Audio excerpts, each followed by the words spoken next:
Need some new Kamigawa Neon Dynasty cards? Well, you can get them from our amazing sponsor, Card Kingdom, by heading over to cardkingdom.com/mtggoldfish and even get a free goldfish sticker. Just let them know you want one in your order notes and they'll hook you up. Hello everyone, it's Seth, probably better known as Saffron Olive, and we have a super exciting video today. So you probably know the last few sets, when we do our top 10 lists for various formats, Pioneer's been missing, and the reason for that is I hadn't really been playing much Pioneer, and I felt a little weird about talking about the best cards for a format that I wasn't really playing. But recently a couple of things changed. One is I started playing Pioneer again, and Pioneer is awesome. Number two is, for today's video, I have a super special guest to be a Pioneer expert, which is Brad Siffer from the Pioneer Perspective podcast. Brad Siffer, great to have you. Thanks so much for joining me. Yeah, thank you for having me. I'm super excited. I've always been a fan of watching goldfish videos in general, and obviously your top 10 videos. So to be on one is like a dream come true. So thank you. And I'm thrilled to be talking some Pioneer, because honestly, Pioneer is one of my favorite formats right now. I've had this weird relationship with Pioneer where when it came out, it was maybe my favorite format, even beating out Modern, which is traditionally my favorite format. And then we had like Theros Beyond Death and all the combo decks and slow bannings, and it kind of like faded away for me for a while. But recently I picked it up again, and the format just seems like it's in a spectacular place. And now we got all these new cards coming into the format, which I'm super excited to build around. So how do you feel about, before we get into the top 10 list, I know it's a little off topic, but how do you feel about the state of Pioneer right now? Why should people give the format another try, or give it a first try if they haven't tried it before? Yeah, so I have thought for a while, I've been shouting this from the rooftops as much as I can on the cast or on Twitter, wherever, that Pioneer is the best and most healthy format in Magic right now. I love Modern. I think Modern is super fun to watch, but the price tag of Modern being like $1,000 decks compared to Pioneer having a lot of them being like $300, $200, and even on Moto having like, 100 tick decks and things like that. That's already a great entry point for people, as well as not being forced to kind of play this Modern Horizons kind of constructed format that Modern offers. That's already amazing. You don't have rotation like Standard, and Standard actually rivals Pioneer in deck prices too, which is absurd. Always has been absurd to me that Standard prices can be $400 for a deck, and coming from a previous Standard player here, that's why I stopped playing it except for on Arena. But yeah, it's the best thing about Pioneer is that you don't have to play the meta decks that you see like on the Goldfish page or tournament reports. If you're just a skilled pilot at a deck that you know and love and just have like that kind of pet deck, you can do well. You can play well. That's the whole point. And I think that freedom of creativity and like the brewing and all that is why Pioneer is the best right now. Yeah, that's actually one of the things that got me playing Pioneer again, is I was looking through decks that posted like 5-0 finishes or other tournament decks. And yeah, you got the top tier decks that post a lot of finishes, but then there's so many random decks that are good enough to go 5-0 if the person is good at playing it. Like I recently played a Mazes and Gates deck, which had 5-0 to League not that long ago, and it actually felt really good. Like it looks like a pile of like standard jank, but like it feels like anything is possible in some ways. And I hate to say this because I love Modern, and it's still my favorite format, but in a lot of ways, Pioneer now reminds me of Modern of like 5 years ago or 7 years ago when it was first starting out, and it felt like anything was possible before we got all the Modern Horizon sets and all that stuff, and it kind of became Modern Horizons 2-block constructed. So Pioneer kind of feels like, to me, Modern when it was at its best, in my opinion, of like a little while ago, just with the deck diversity and the how many different things you can do and brews you can compete with if you're, a skilled pilot with the deck. Yeah, 100%. And that's what's always drawn me to it. And I started playing Magic with like Amonkhet and everything like that. Coming from like a Yu-Gi-Oh background, it was a complete different change of pace, and Pioneer helps scratch that itch that a lot of modern players have, like playing with things like Bolt and stuff like that. For modern players, that nostalgia. I got that same thing with like Amonkhet and those standards and that environment. So no matter what kind of player you are, Pioneer has a home for you somewhere with some kind of deck. Yeah, I think Pioneer's in a good spot. So before we jump into our top 10 list, if you want to find Brad Siffer on the internet, you can find him on social media under Brad Siffer. You can find Pioneer Perspectives any place you get your podcast. And you were telling me, Brad, you recently launched a new Pioneer-focused website. What is a website, and what is that about?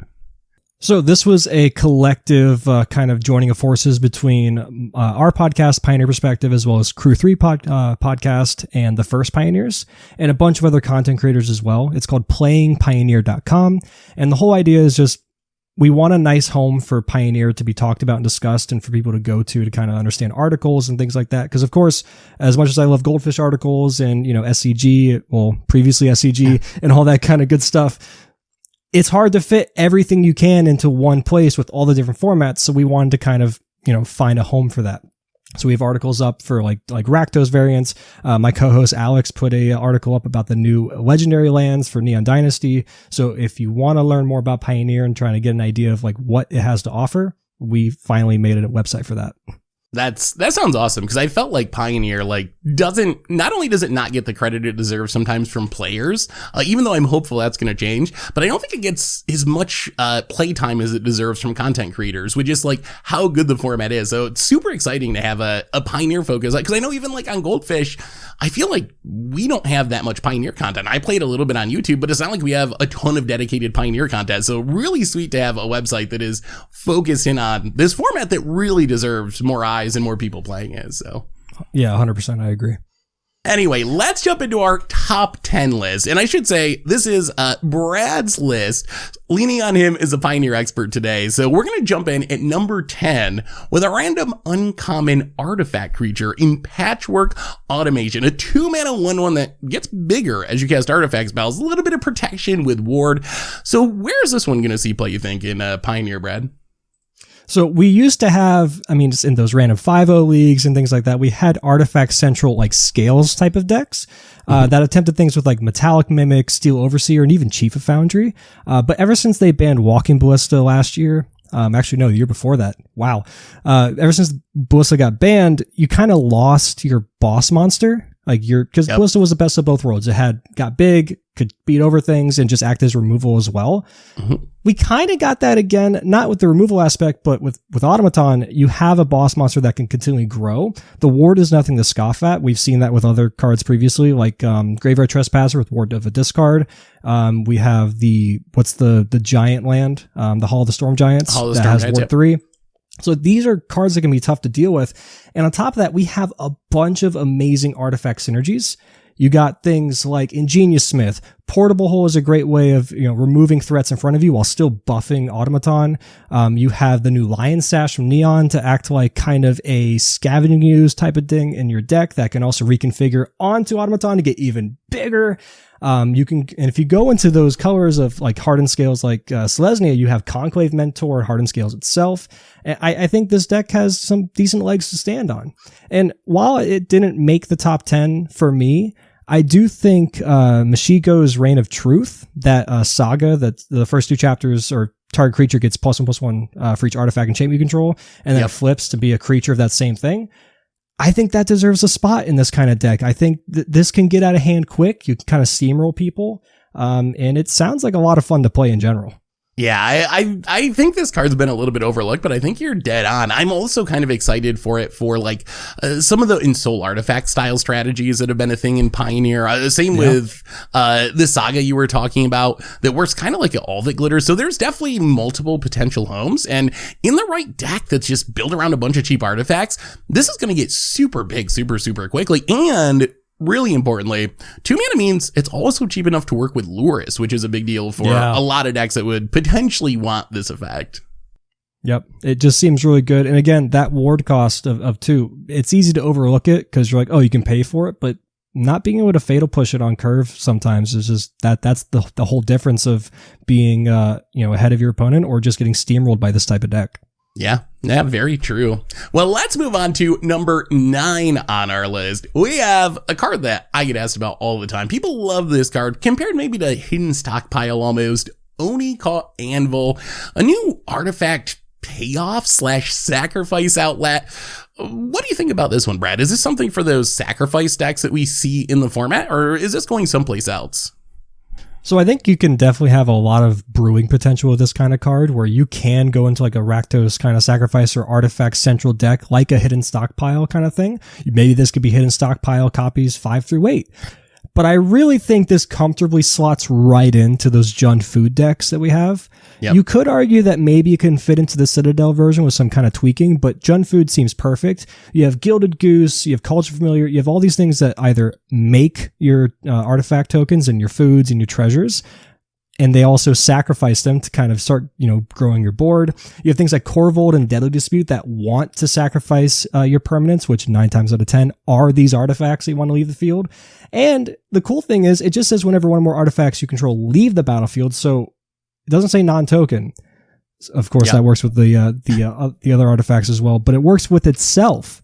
So if you make a body, sack it to Witch's Oven or Deadly Dispute or Corvold, it replaces itself at least the first time on your own turn. So even with the restrictions that this card has of being once per turn and only on your turn, there's so much play with it that I can't see why you wouldn't even try 2 copies at the very least in this type of deck.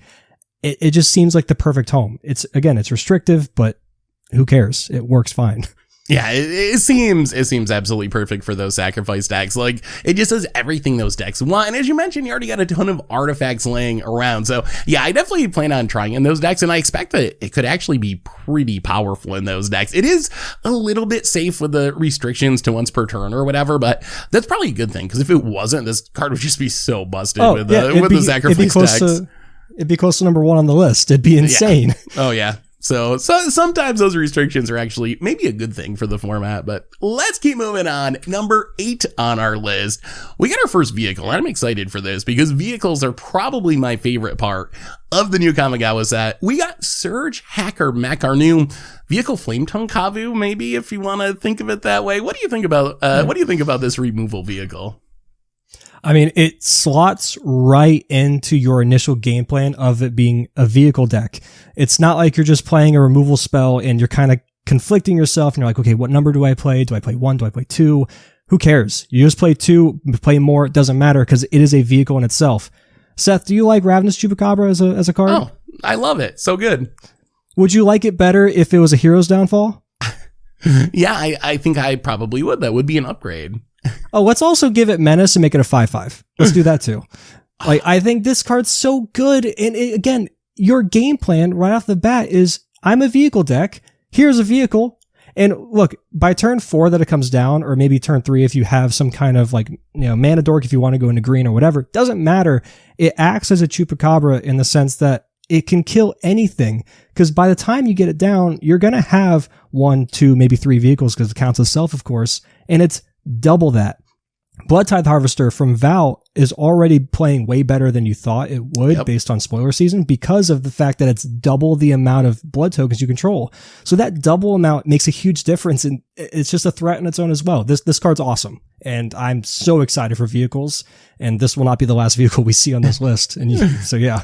Yeah, I think this card is really strong. Even by itself, 2 damage isn't super exciting, but that still snipes quite a few heavily played cards in the Pioneer format. And then if you have just one other vehicle, and this is dealing 4 damage, this is killing almost everything. I'm looking at like a list of the most played creatures in Pioneer right now, and out of the top 25 creatures, you're really hardly, maybe Corvold, I guess you miss. Sometimes a Hullbreak Horror shows up in control decks, but really this is sniping everything, and it's even colorless, which means you're hitting random protection creatures like Apostle Purifying Light that show up in the format on occasion. So yeah, this card's really good in a dedicated vehicle deck, and I don't even think you gotta have 20 vehicles in your deck to make this work, which is 1 other vehicle on the battlefield. This is strong, and if you are a vehicle deck, like you said, this is gonna turn into Hero's Downfall with the upside of turning into a 5/5 menace really, really quickly. So yeah, I think this card is definitely a little bit overlooked and probably going to be a lot more impactful than people have been giving it credit for so far.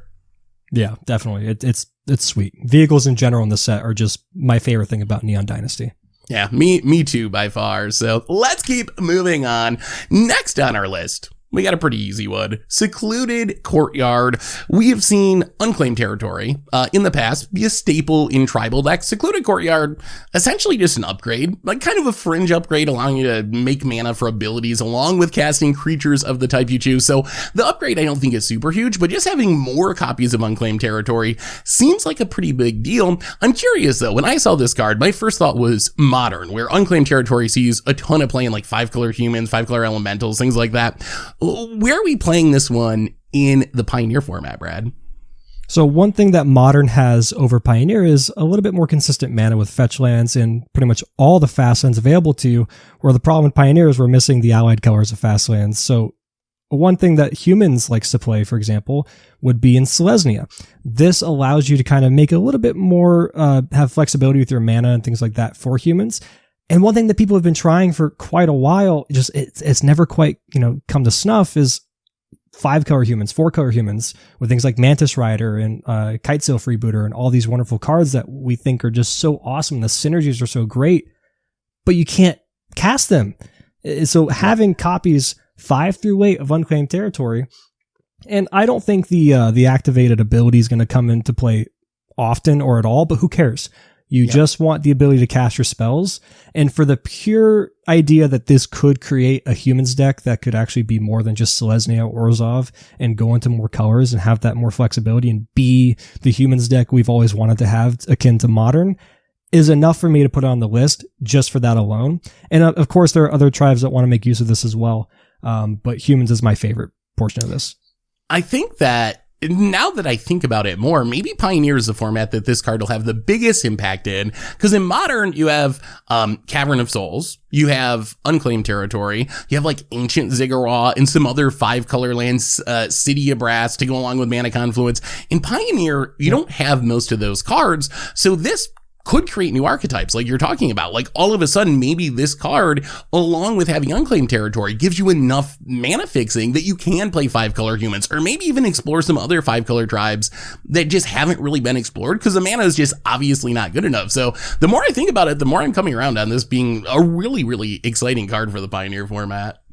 If you want to play 4-color vampires, I don't think there are really any green ones, but if you want to play 4-color vampires, we do also have the castle. So you have Unclaimed Territory, this, and then the castle. So you have 12 of those effects and making blood tokens, all that good stuff. I just want to play, what's the Night Veil Predator? The Dimir one? Oh, it's the one that has Hexproof 3/3 the double death black touch? or double blue, double black 4-drop. Yeah. I just want to force that in a vampire deck. Please let me do that. I don't care if it's bad. I just want to do it. This might be the card that makes it happen. So yeah. All right, let's keep moving on. Number 6 on our list. We have one of the March cycle, the White March of Otherworldly Light. A little bit of a instant speed removal that is pretty lacking in conditions. Exiling an artifact, creature, or enchantment. What do you think about this one in Pioneer, Brad? Obviously it's going to draw comparisons to Prismatic Ending from Modern. And one thing you can never underestimate in the game of Magic is being able to cheat mana or do things that are free. And that option that this card has and that flexibility it has to offer is without a doubt the best thing about it. And yeah, even if you have to kind of like spend more mana than what you're kind of trying to remove on the battlefield, who cares? The fact that we're talking about a white card in a top 10 list in general is just amazing to me. And it makes me happy. And I think this is by far the best of this cycle. And it's going to be a staple in any white deck that plays it. That artifact deck I was talking about earlier with Automator, Automaton, this deck has to play that. I'm like, this is great removal. It's awesome. Control will probably play it. You have blue-white control in the format. This just slots so easily in so many decks because white, surprisingly enough, is a pretty represented color, a pretty great represented color in the format. And just give them more toys, give them more tools. It's going to eventually take its way to the top. And this is going to help pave the way for that. Yeah, and there's no prismatic ending in the format. So this can kind of be Pioneer's version of that. And if you think about white removal now, like what is the best white removal spell? I think Portable Hole is the most played technically. But I feel like white doesn't have all the options it has in a format like Modern with Path to Exile and Prismatic Ending. So the format seems set up for this card to have a really big impact. And I would expect that I would play some number in basically any white deck. Plus, some of the decks that might want this might have like Soulscar Mages and Prowess synergies, which makes this even more valuable compared to something like Portable Hole that doesn't always trigger all your stuff. So yeah, I think this card's really, really good. Even with Portable Hole, let's say you're playing a deck that is above the curve and they're not playing your 2 1-drops Portable can hit. This can pitch Portable Hole to help you with that, reduction in cost and hit the larger things. So you can play both of them. Oh, that's another really, really good point about this card, because in Pioneer, you have, hardcore control decks, you have hardcore aggro decks, and sometimes you're going to draw cards that just aren't really good in a matchup. You draw your Wrath against control, let's say, or something, and this is a way that you can get a little value out of a card that otherwise would be more or less useless by being able to pitch it to cast this for less mana. Maybe you play something else in the same turn. So I think that is another argument for this card just being very, very good in Pioneer. Yep.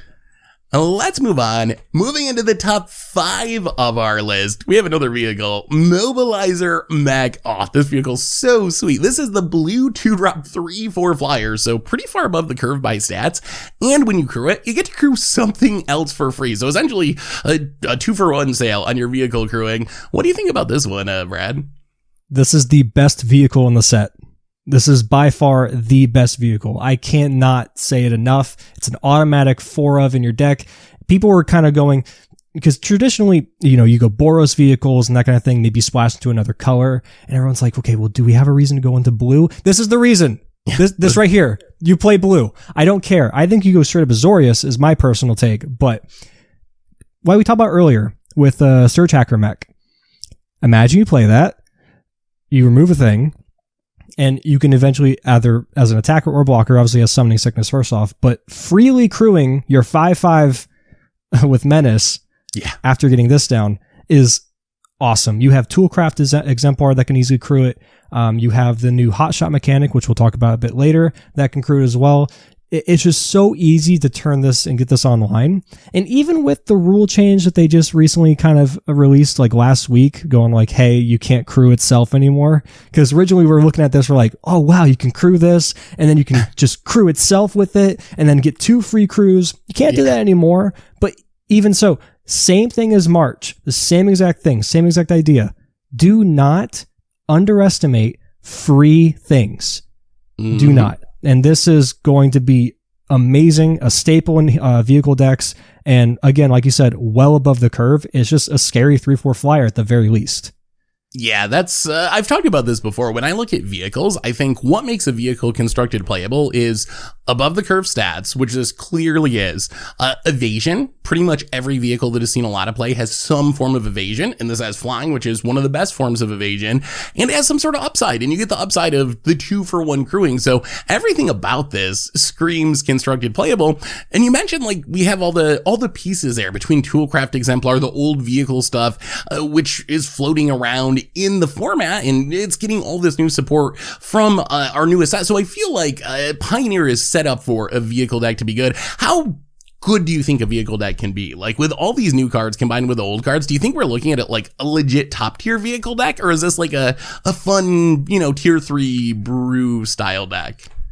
I really think this has a chance to be a actual top deck. I really think, and you have other synergies as well, like Blackstaff Waterdeep. You can, kind of activate your vehicles in that way. There's the 2-drop, not 2-drop, but like the 2-mana spell from Kaldheim that was in the bonus packs or whatever. They cruise all your vehicles for a turn? That one? Yeah. Armed and Armored or something like that, yeah.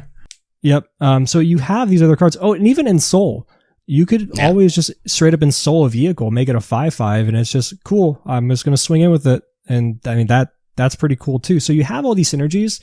It's just a matter of finding the right, numbers of your deck and what kind of way you want to go with. Like even like Thirst of Knowledge being in the format now. Yeah. Being able to pitch it. And we're not even talking about the crazy, like, one-shot your opponent with Parhelion and like the Grease new Fang, yeah. So, but that's already, that could be a whole different deck that we're not even talking about. So vehicles in some way will show up, either tier 2, and I mean I don't think it's that crazy to say it could be a top tier deck. I think it definitely could be. Yeah, I'm right there with you. I think the challenge with vehicles is there's actually just a lot of possibilities, but especially even color combination. There's reasons to be Boros, there's reasons to be Blue-White, there's reasons to be Jeskai and Esper. So it's going to take a little bit of, I think, brewing and tuning to find like the optimal vehicle list for the format. But I think once people figure it out, there's definitely a chance that this is a very real deck in the format, with Mobilizer Mech being one of the big reasons why. Let's keep moving on. We got another vehicle, this time a black vehicle, which is one of the vehicles I am most excited about. Makati's Soul Ripper, the 2-mana 4/3 with Menace. It can stack, or not with Menace, it can sack stuff to get a counter and Menace. Another just way above the curve vehicle is a 2-mana 4/3 that grows throughout the game. Where do you think this one fits in Pioneer, Brad? So early on in the Pioneer format, and this is a deck we've had stick around for quite a while. It just seems like it could never die. It's not as high up in the results as, lately, but it still exists. It's mono black aggro. And we used to have Smuggler's Copter in the format before that was banned. And of course, Smuggler's Copter being just colorless and going in everything, that's why it's too good. But look, we have a replacement for Copter in mono black aggro. This slots so perfectly in that deck, it's not even fair. You have, what was it? The Blood Champion deck. Yep, Bloodsoak Champion. Can bring back Bloodsoak Champion. Play that Dread card. Wanderer. Yep. And the best thing about this, and my favorite thing, is just the interaction with that card on its own. Because you go ahead, swing in, sack Bloodsoak Champion, and then you've already triggered an attack that turn. You instantly just bring it back that turn, and you can just keep doing it over and over and over again. This card is terrifying. A Menace, growing 5/4, 6/5, etc. I mean, this is the threat that you want. And as much as I love Spawn and Mayhem, as much as I love Rankle in those decks, getting to 4 mana and 3 mana and kind of having these, cards that don't do everything right at once. I mean, Rankle's great, but this kind of fills that slot of Rankle and just easier to kind of get to, easier to cast, easier to kind of, just start steamrolling your opponent, and has better synergies than Rankle does. So I think mono black aggro can be back. I think this can be a deck that can come back. And now, of course, we've been talking about vehicle decks and things like that. Maybe this can go into Esper. Maybe you can go into black.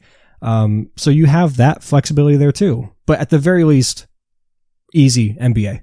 Yeah. I mean, I think that's the obvious one. That was one of the first things I thought of when I saw this card. Was in older formats, it worked really well with all these black 1-drops that can put themselves back into play from the graveyard. It's like they were designed to go together. They can crew it, then you sacrifice it, then you get it back, and this grows.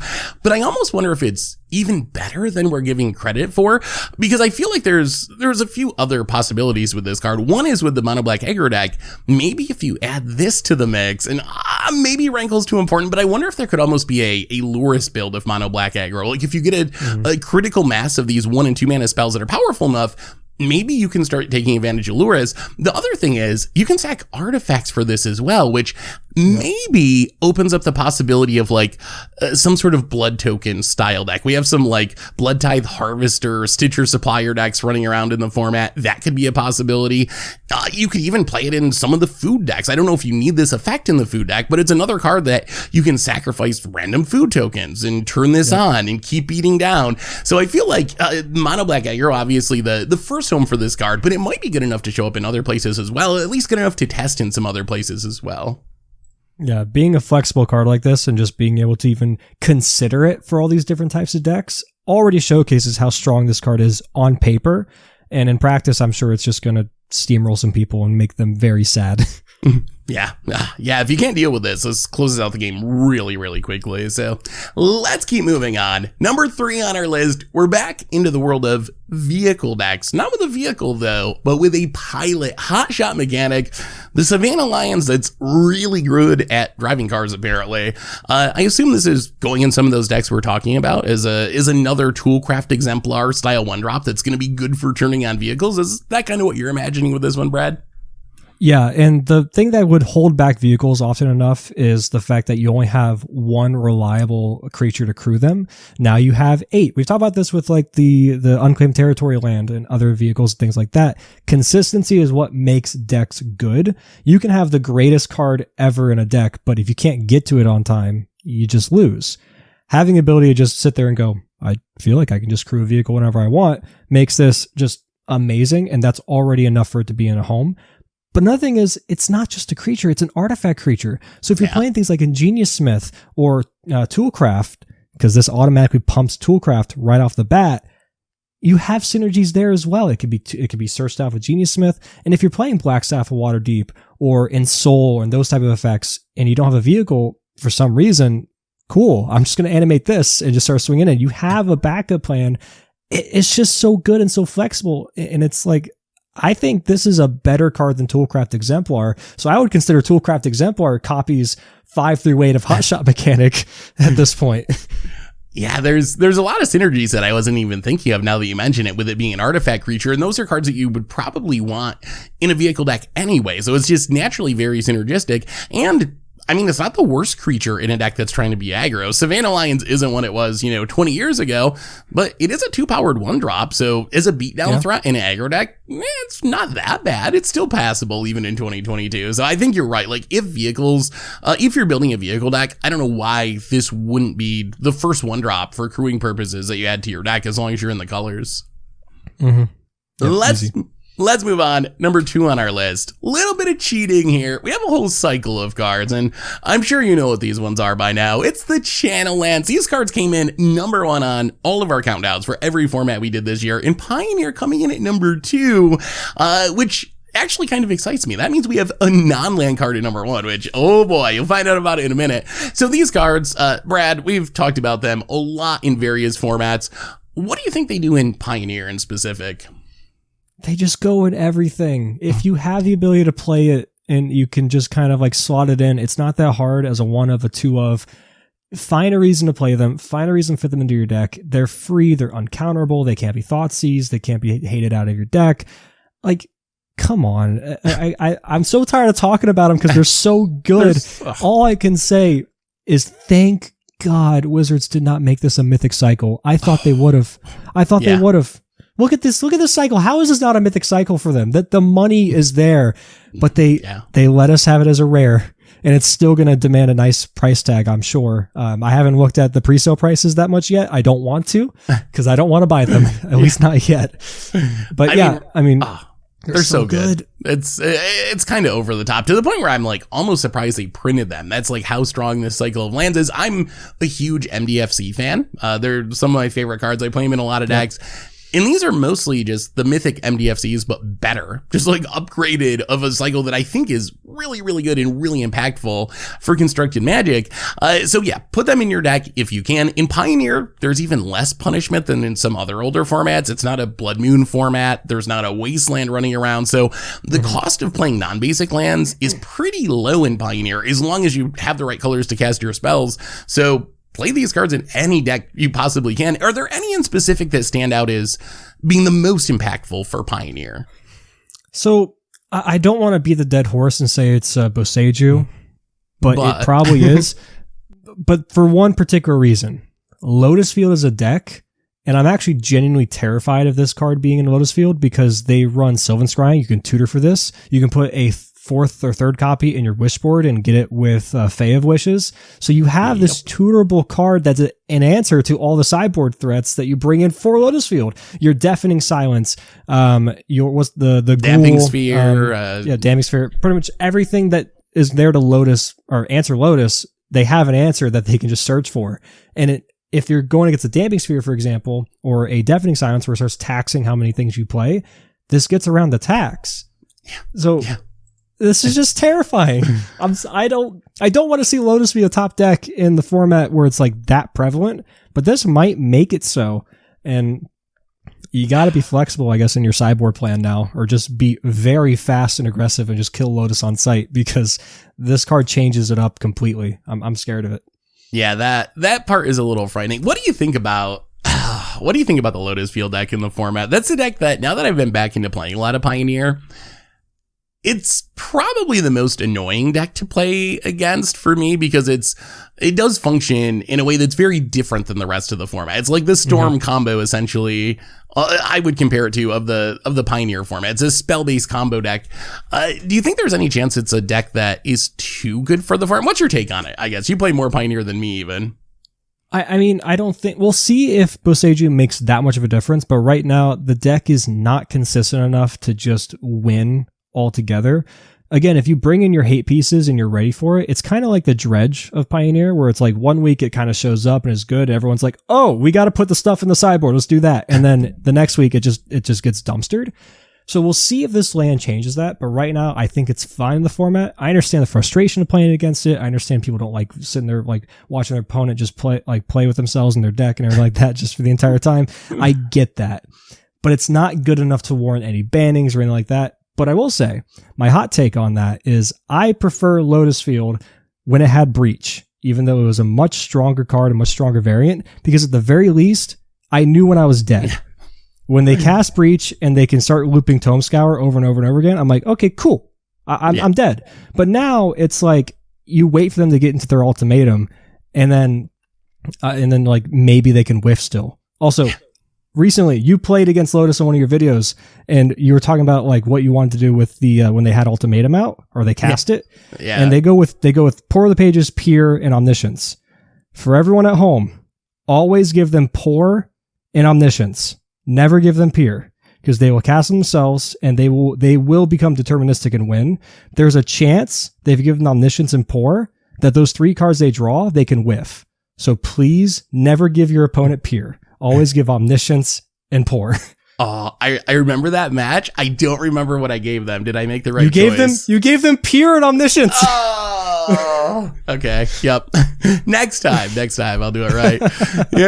Yeah. I think that is part of why the deck is annoying. Exactly what you mentioned. It's got a little eggs in it, where part of what made eggs so annoying is there's always this like 0.001% chance that they're going to whiff. And you're thinking like, okay, like, can I scoop? And you're like, well, no, what if they, they're going to draw 10 cards here, but what if they're all lands? There's some chance. So it makes it very difficult. Yep. So you kind of got to sit through the 15-minute turn of all your opponent doing all their stuff. I don't think it's too overpowered. And as you mentioned, it is very hated, but we will see maybe Boseiju change the math, because Boseiju in formats like Pioneer and other older formats, I think but why it's so hyped is it's so good at sniping essentially any hate card, graveyard hate, storm hate, like any Lotus Field hate, really, really good at that. And the opportunity cost is low enough you can even play it in the main deck because it's just untapped green land. So yeah, it's going to be very interesting to see how this cycle impacts the format. But if you're building decks, put these cards in them. They're really, really strong.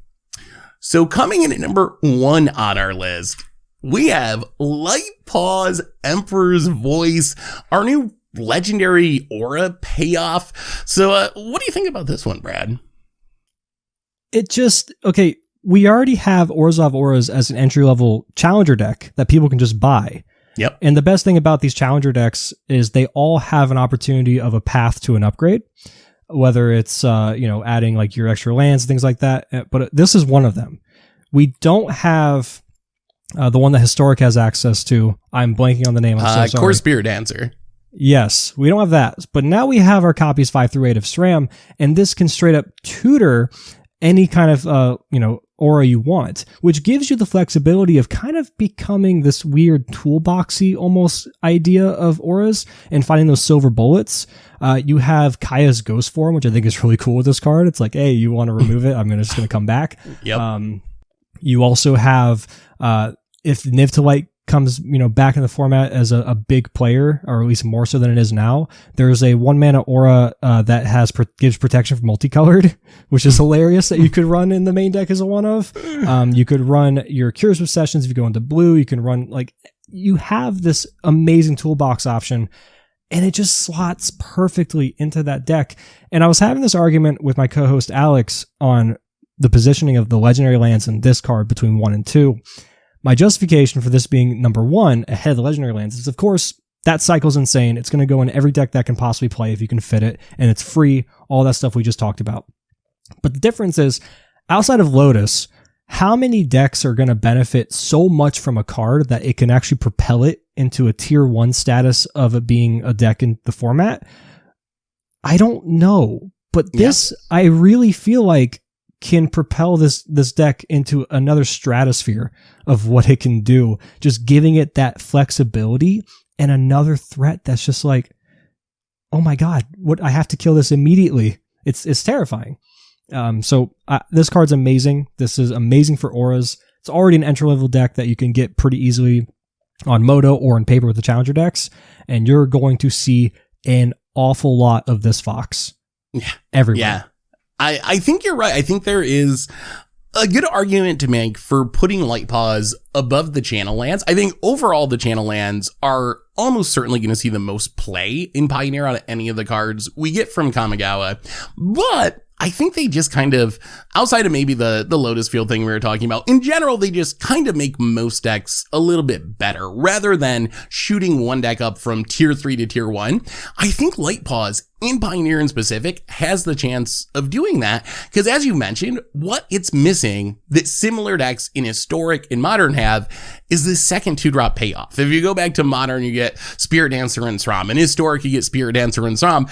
In Pioneer, you get Sram, but then after that, people are playing some pretty janky. I've seen some people playing the Astronomer, Melitus Astronomer that has a heroic. Yeah. So when you target it, you get to kind of like draw a card, but there's not this backup, engine payoff. I think Light Paws is that card. Like, this is another Sram, another Spirit Dancer, which is exactly what you want. Because if you've ever played against these decks or played with these decks, the way the matchup plays out is if you can stick a Sram and it stays on the battlefield or a Spirit Dancer, you're going to win. The value quickly becomes insurmountable. You build this huge Voltron threat, but the way you beat the deck is just make sure they never get to untap with their Sram or their Spirit Dancer. If you just keep killing it, they're not going to do anything. They're going to be playing a bunch of underpowered stuff. With only 4 copies of Sram, it's pretty easy to keep them all off the table. So your consistency is a lot lower. With 8 copies, with Light Paw being the backup, or maybe it's even better than Sram, it becomes much, much more difficult to just 1-for-1 the Auras deck out of existence.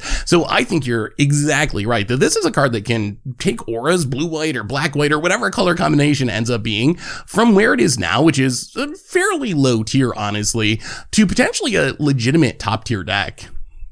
And there's the new 2-drop as well from Neon, the one that's a 2/2 and it just grows whenever you play an enchantment and it can come back from the graveyard. Ooh, yep. Kami of something. Yeah, I think Selesnya has a great home as well for Auras because they've tried it before because Glade Cover Scout is legal in the format. Oh, and so you can go like Boggles, modern Boggles style Auras. Oh, no, I forgot about that. Oh. You have the option of going into all these different colors and combinations, and Light Paw is just like, I don't really care. I'll find it. I'll find what you need.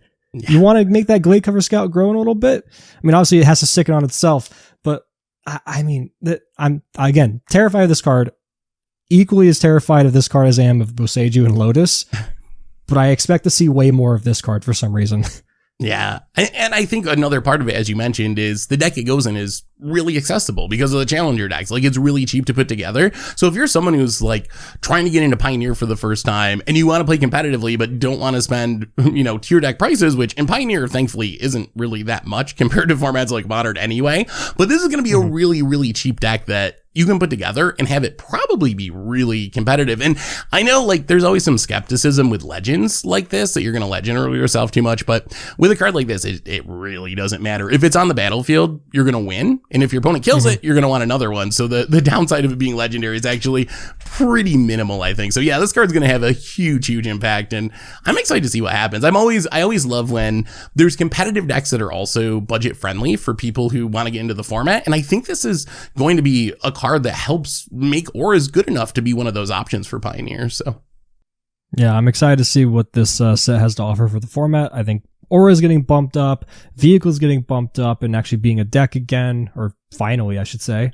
Oni Cult Anvil having the flexibility it has, March of Otherworldly Light just slotting into all these different kind of decks, Soul Ripper giving more life to MBA and other kind of decks that can take advantage of that synergies. This set has so much to offer. I never would have thought that this set would be the artifact set. It's amazing. Me either.